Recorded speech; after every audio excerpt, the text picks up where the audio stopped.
In 2017, I had a gig at a warehouse facility as the outdoor security guard, working at the main gate.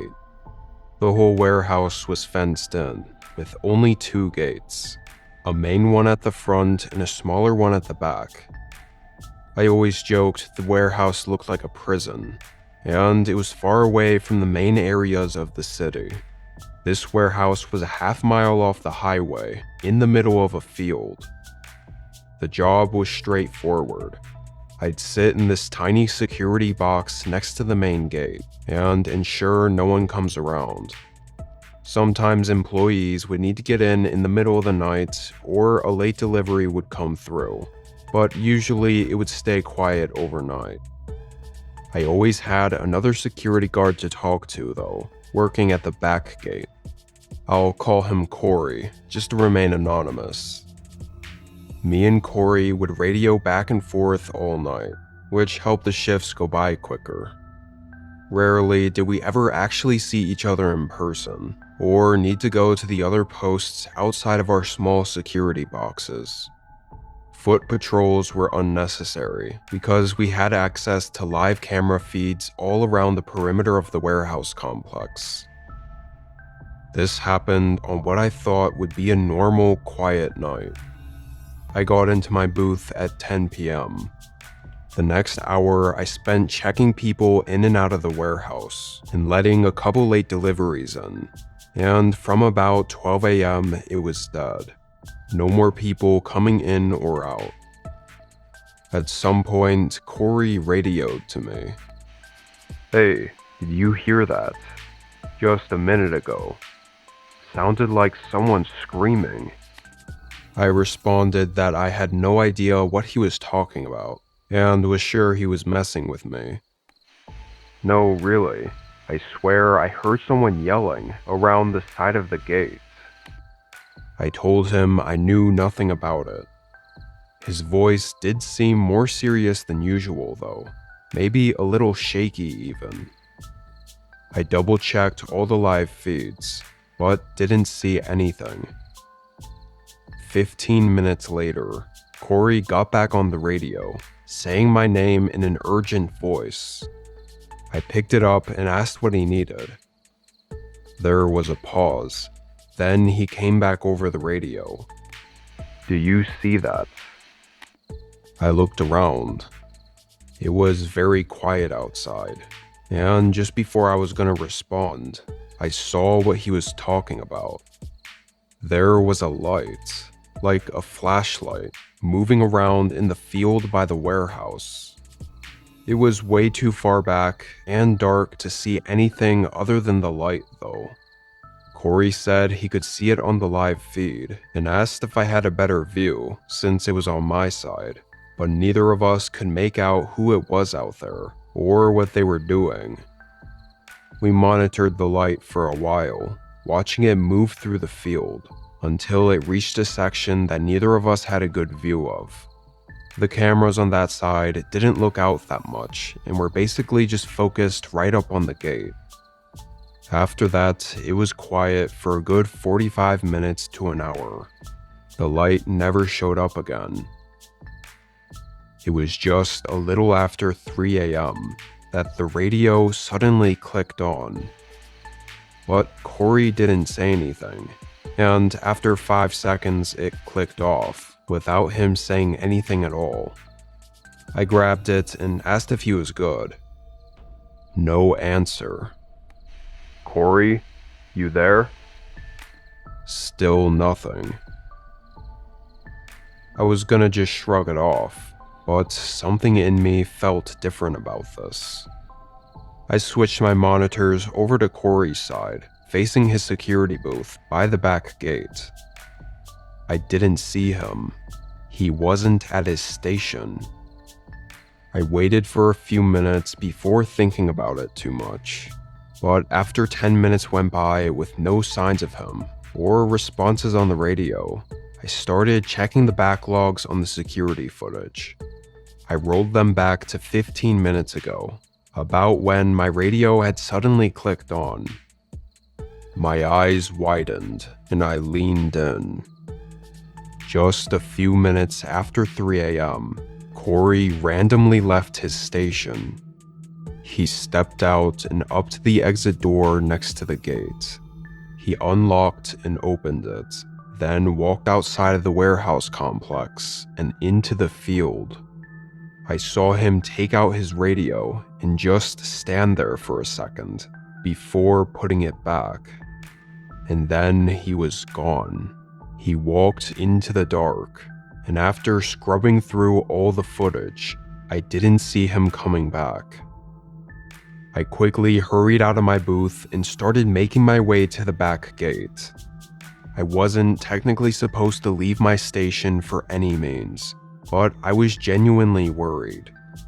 And yeah, I probably should have called the cops, or let someone know, but I was really hoping this was nothing, and Corey would meet me back at his station with some crazy, stupid excuse for everything. Not to mention, calling the cops on shift, which we've had to do before, is a huge headache. Tons of paperwork and nonsense company stuff to go through, even if it ends up being nothing. I got to the back gate, and Corey still wasn't there, so I unlocked the exit door and looked out into the field. Almost right away, my radio clicked on again, but no voice or even sounds came through. I called out to him, on the radio and just yelling out into the field, but he didn't answer. Though after a whole minute of yelling out into this dark void of a field in front of me, a light suddenly appeared in the distance. The same one I'd seen out by my gate earlier. I took a few steps closer, trying to get a better look. The light was moving, going further out toward where the tree line starts, way back behind the field. I almost started to run toward it before I stopped myself, realizing this was crazy and getting this extremely disturbing, unsettling feeling in my gut. I stood and thought about what to do for a moment, then hurried back to Corey's station and called for help. It felt almost defeating, like by calling, somehow everything felt more real now. As I waited, I watched the light get dimmer as it continued to the back of the field and eventually faded out. Corey was still nowhere to be seen. Police got there and the company ran a huge investigation and a search effort to find Corey, but he never showed up. The leading theory, at least for the company and the police station, is he was curious about the light and left his station to get a closer look or confront the person out there, only for something really horrible to happen. But to me, it makes no sense. No way he would leave his station like that and walk all the way out there, and definitely not without telling me first. Not just because there was a light in the field. He had to have seen something else. And what's scary is it very well could have been me in his position. Whatever the hell really happened that night that ultimately led to Corey's disappearance could have happened to me. And in that case, I likely wouldn't be around to write this.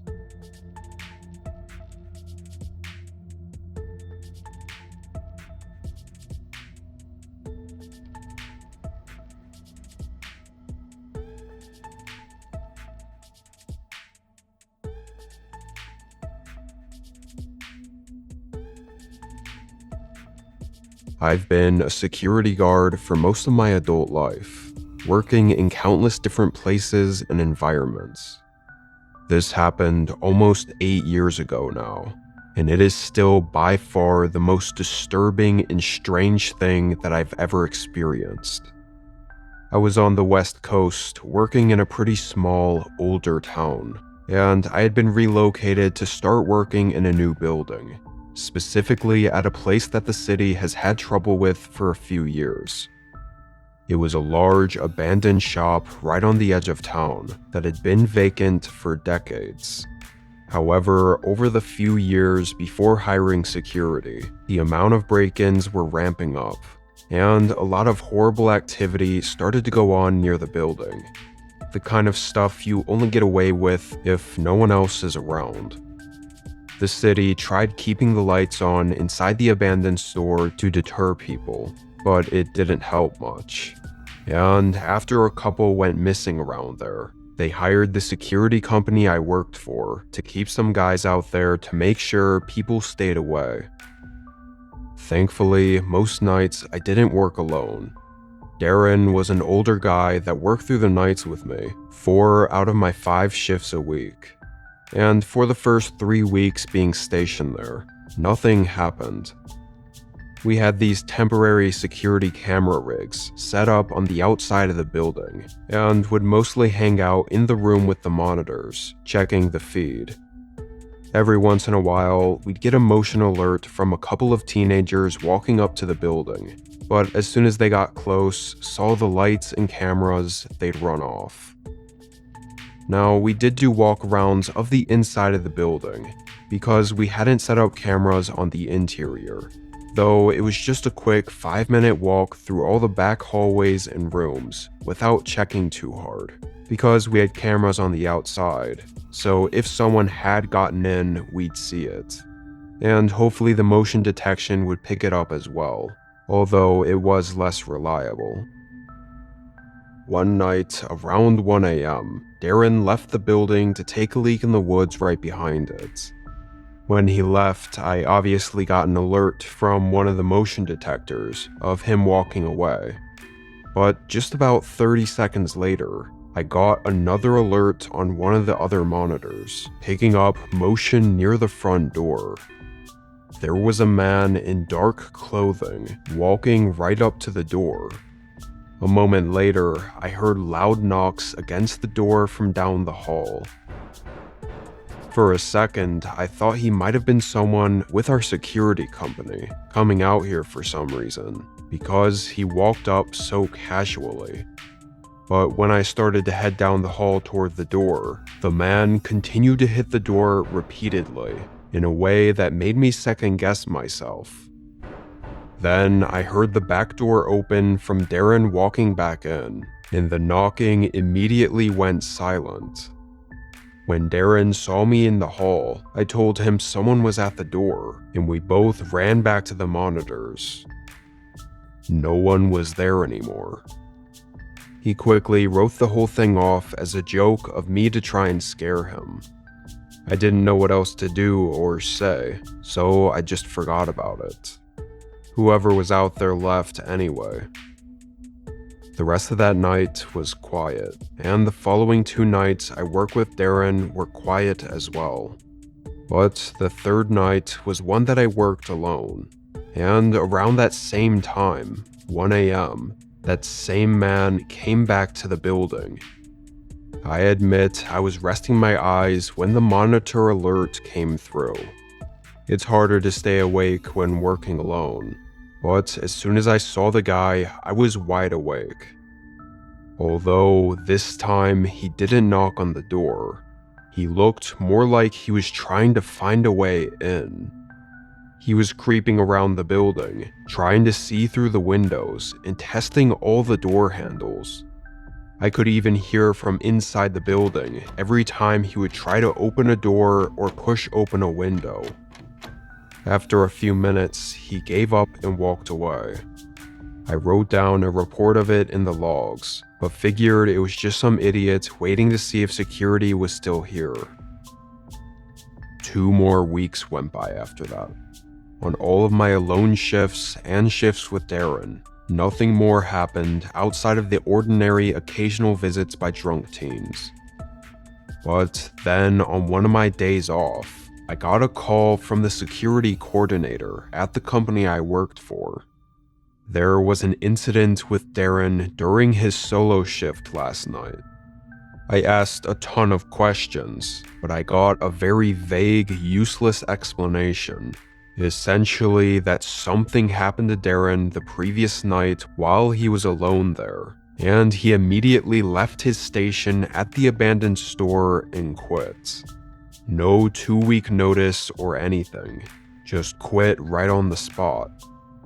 I tried prying for anything more, but I didn't get anything. I even texted Darren's cell phone, but he blocked me after a couple of texts without even responding. We weren't great friends or anything, but we did get along well, so this was really strange to me. It obviously had me a little unsure about going back, but when the time came, I ultimately just went on with my shifts. Of course, alone now. That first night back, I stayed very aware and alert. I thought about all the possibilities of what could have happened to Darren, some easygoing, chill guy to just pick up and leave so suddenly. Though one of the biggest unspoken rules of being a security guard in places like this is to not let yourself have any type of imagination. Overthinking everything only makes the job harder. After a while, I told myself he probably just hated working alone and decided to leave. I mean, if something really bad actually happened, surely the company would be required to let me know. I stayed in the monitoring office for a while, then got up to do my walkarounds. I looked around a bit more thoroughly, given the circumstances, opening all the doors and checking in the rooms.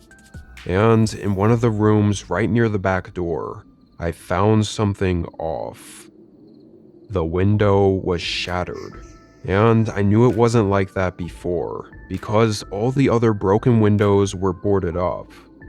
This was recently broken, probably during Darren's last shift. Now things felt more serious. I walked up to it and looked around. It was dark and cold outside, and eerily quiet. And suddenly I heard a beeping alarm from down the hall. It was the motion sensor alarm. And just a moment later, I heard a stick crack behind me, and I saw something move outside the window. There was someone out there, standing just far enough to be out of sight. I could really only see the bottom of their legs, hardly lit up by the temporary lights on the outside of the building. I stared at them for 20 seconds before they started to speak. Quietly, between soft cries, they were whispering help or help me. I never felt more scared in my life. I ran back to the monitoring room and got on the line with the police. They started heading out there right away. I then did what we were always trained to do, to lock up the room and wait for the police to get there and take care of it. A few minutes into waiting, I began hearing the voice again, calling out to me from where the broken window was. I was absolutely horrified. When the police arrived, I ran out and told them everything, and left as soon as I could. I quit in the morning and didn't care to find out what was really going on out there. I figure something similar likely happened to Darren. I can't imagine who was next up in line to post up at the abandoned building. I'm just glad I didn't stay any longer than I did.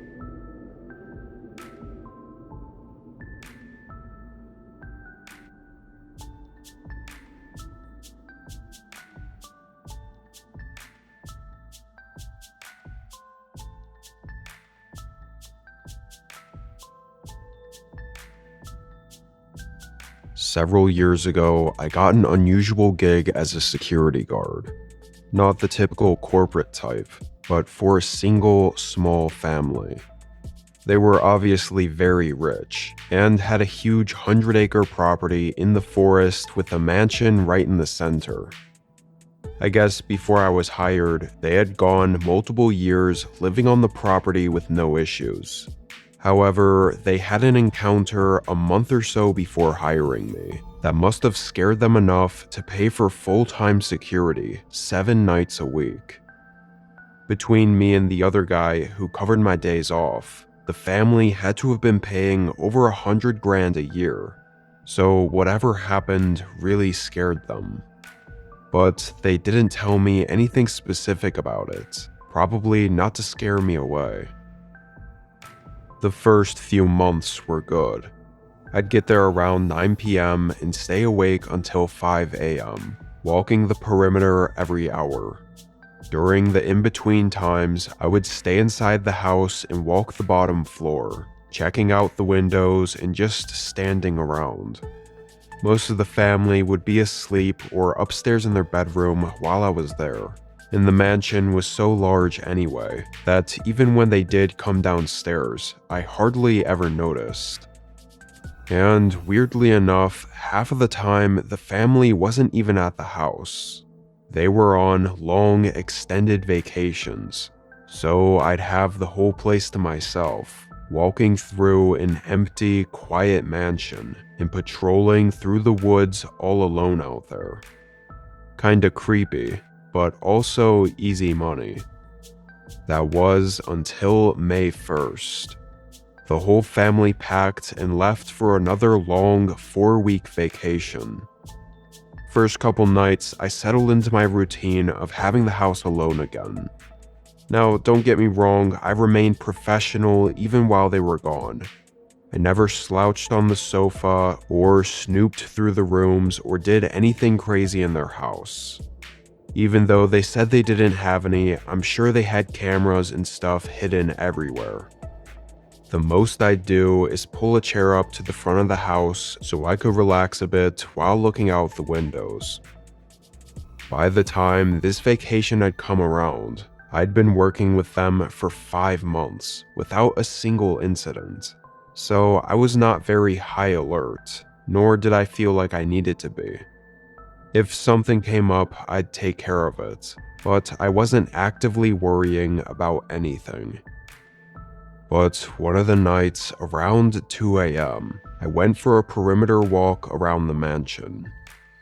The woods were very quiet, just like always, though I started to get an uneasy gut feeling, that instinctual feeling that someone was watching me. I immediately stopped walking and stood still for a second, looking around, so if someone was watching, they would see that I was aware. I didn't see anything though. After a moment, I continued walking the perimeter. There were no other signs of anything or anyone being out there.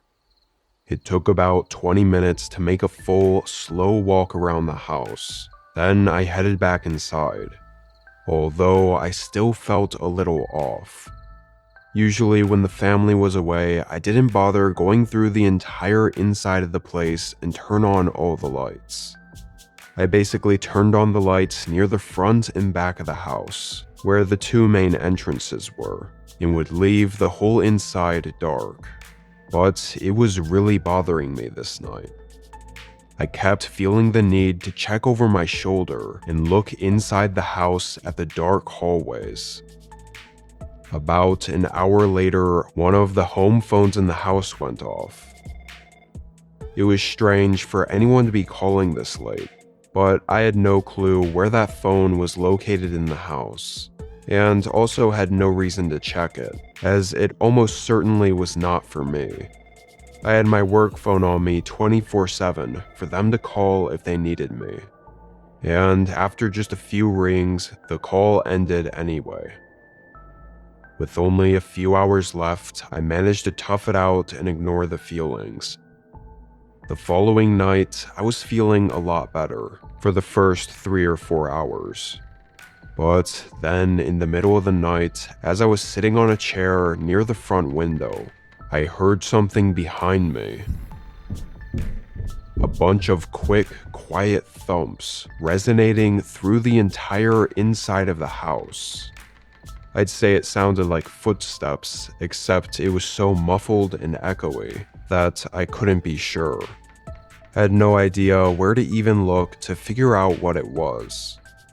I got up from my chair and walked into the middle of the first floor, where it was dark, and I waited there for a minute to see if I'd hear it again.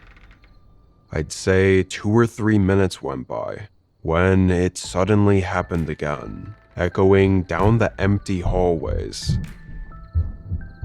It was definitely from above me, either second or third floor. I went to the staircase and headed up to the main second floor hallway. I realized pretty quick once I got up there that I honestly didn't even know where to begin looking, or where any of the hallways or doorways led to. I'd never been up to the upper floors before. I decided to just go up to the third and look down that main hallway, but I again saw nothing, so I just went back downstairs, then did another rounds of the lower floor. While down there, I heard that same sound several more times. The mansion was so large and echoey that it was just impossible to even investigate it, and I really didn't think it was worthwhile. Because of how consistent the sound was, I was pretty sure it was just the house making noises. When the next hour came around, I headed outside to walk the perimeter again. I walked the first section of the house, and then the next, making it to the side. This side had dense trees, but also had a small drivable path, sort of a side access route that I believe the family used for ATVs and stuff. I walked a little closer to the tree line, just looking around for nothing in particular, when I noticed a shape that stood out to me. Deep into the woods, maybe 40 feet from the path, there was something in the dark that just didn't fit in with all the trees. My eyes could hardly make it out, so I stepped a little further into the woods. It was a car. Some old beat-up car wedged between the trees. Definitely not one that the family owned. It was pitch black out there, so I had to get right up close to it to investigate. And I could clearly make out the tire tracks on the forest floor, meaning it had to have gotten there recently. Surely the family would have noticed it out there during the day if it had gotten there before they left on vacation. I mean, it was pretty close to the house, definitely close enough to be visible during the day. Nobody was inside of it, and strangely, both license plates were removed. I stayed for a minute to look at the surrounding trees. In that moment, finding something off like this, it sort of settled over me just how isolated I was out there, and how I could be in serious danger. I got uneasy and hurried out of the woods. I sent the family a message as I walked back into the house, letting them know and asking if they had seen it before.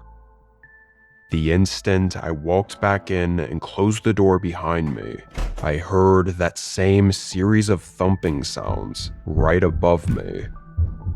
I got really nervous.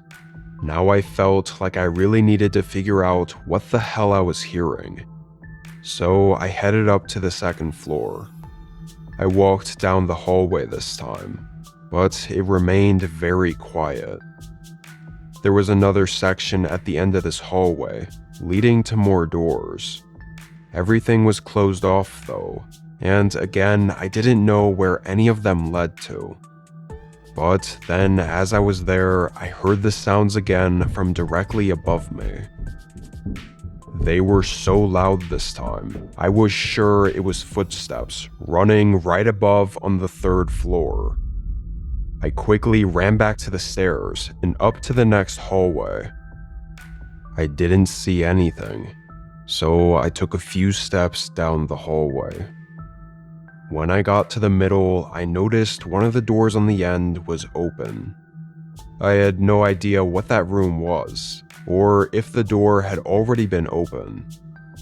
Before walking closer, I quickly checked if the family had responded, but they hadn't. Then I walked up to the doorway and peered in.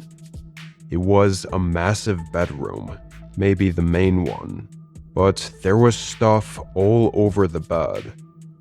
At first, I thought maybe the family had rushed packing and left the room disorganized. But the more I looked, the more I realized this was much worse. Stuff was everywhere, like the room had been scavenged through. Before I got a chance to look any further, a door suddenly slammed on the other end of the hallway by the staircase. I quickly left the room and looked back down the hallway, hearing footsteps running through the halls below me now. I was genuinely scared for my life at this point, and immediately dialed 911. I wasn't sure whether to run or hide or what, so I just stayed there while I was on the line, and I heard multiple doors opening and slamming shut, and footsteps moving through the hallways of the house. There were at least 3 or 4 of them. After a minute, the footsteps and thumps moved through the bottom floor, and then the house went silent. I think I waited 5 minutes before carefully heading down and looking around. Didn't see anything until I got to the side of the house. Out the window, I could see the headlights from that old car.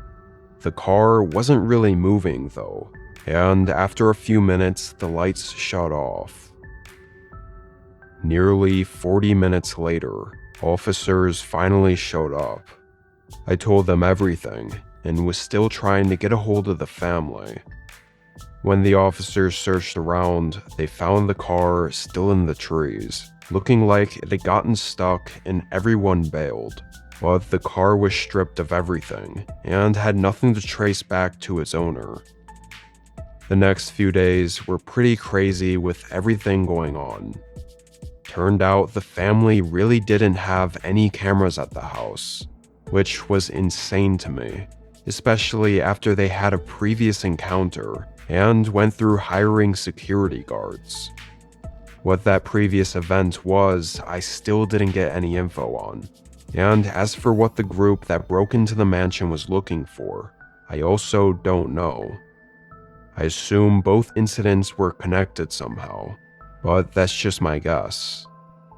Of course, after all of this, I quit, feeling like I was being left in the dark about a lot of things, and wasn't really sure what I was in the middle of by working with this family. And likely, I was not qualified for what they needed. This family needed real security, like cameras, multiple guards, and all that stuff. Not just some guy like me to keep lookout and call the police when something happens. Every time I think back on that night, it scares me even more. Had I come face to face with that group, anything could have happened, and no one would have been around to help. I honestly think if I did manage to see even just one of them, then they likely wouldn't have just run off like they did, knowing I saw and could possibly identify them. Safe to say I got lucky.